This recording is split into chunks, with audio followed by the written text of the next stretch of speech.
Welcome back. Well, while we try and struggle through stage 6 load shedding, with some warnings it could actually go higher, the Amabungani Centre for Investigative Journalism has found the company Karpowership wants to buy a private game reserve and give it to government to offset the damage it would do to the coastal area around Richards Bay. In other words, the company seems to be saying it would give land to government to help it protect rhinos so it can be allowed to kill birds and fish.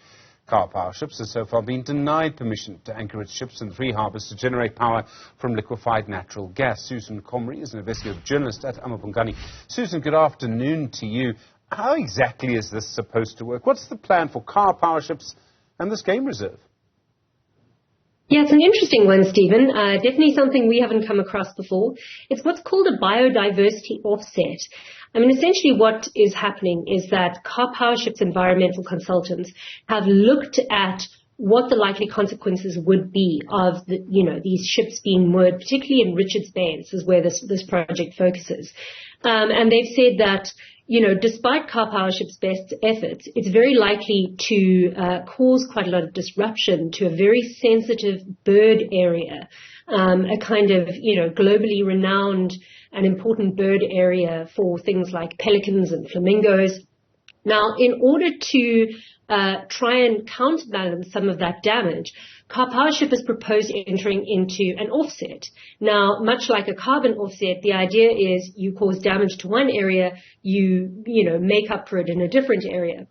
The controversy comes, though, in that Karpowership is saying we're going to cause damage to an area that's important for birds, and to make up for that, we're going to buy you a game farm.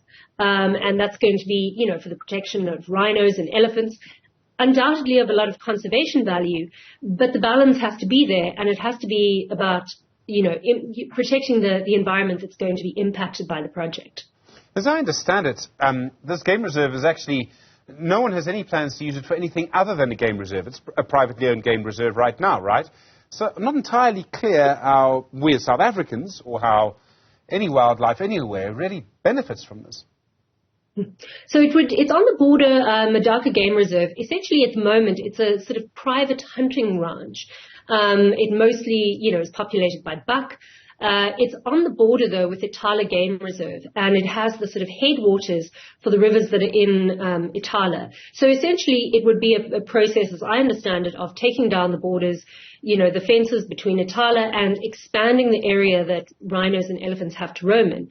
The problem, though, is what does it actually do for birds? And that's really the sticking point.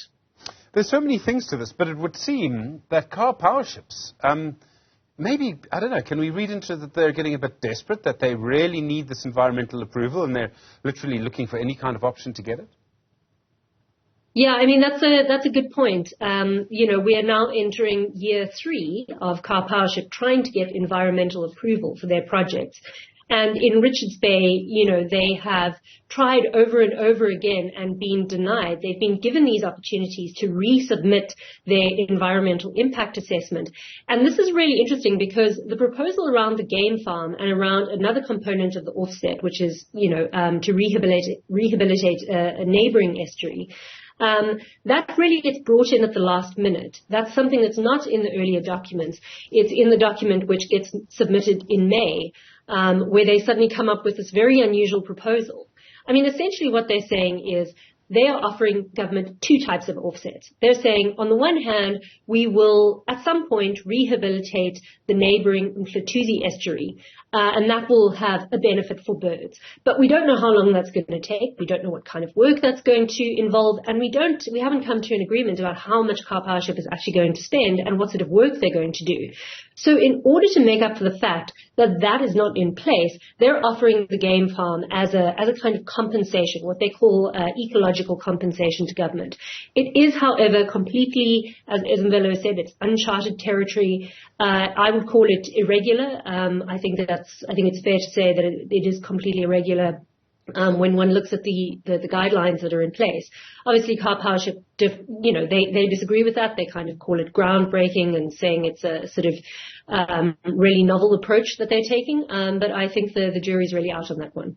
Well, talking of juries, Susan, as I understand it, there may be an issue for Karpowerships in that it's grid allocation. In other words, the allocation it gets on the grid may run out in December. It's already been extended at least once. So if they get to December and they aren't actually adding power, they might lose that slot. It might be extended again somehow.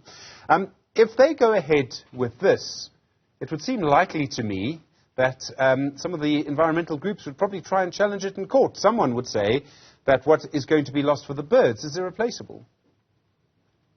Yeah, absolutely. I mean, one needs to remember that we're in the situation because Karpowership didn't do what it was meant to do and didn't go and do their proper environmental studies on day one. It's worth remembering Karpowership first made proposals to Eskom to come in and start supplying power to the country. I think it was back in 2016.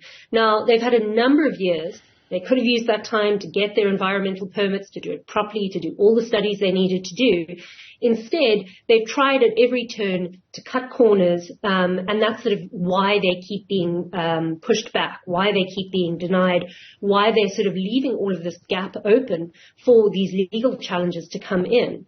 And the grid allocation that you mentioned, it's an important factor as well because, the South Africans are being sort of asked to wait for Karpowership to finally get their house in order. It's been 2 years already. It's worth remembering as well, there were 28 companies that bid to supply exactly the same kind of power that Karpowership could supply. For reasons that we've never understood, the DMRE is just absolutely insistent that they're going to keep extending Karpowership's deadline. They're going to keep giving them another chance and another chance and another chance. And meanwhile, the rest of us sit with stage 6 and, as you said, potentially stage 7 load shedding. Susan Comrie, thank you, investigative journalist at the Umabungani Centre for Investigative Journalism. Do appreciate the time. In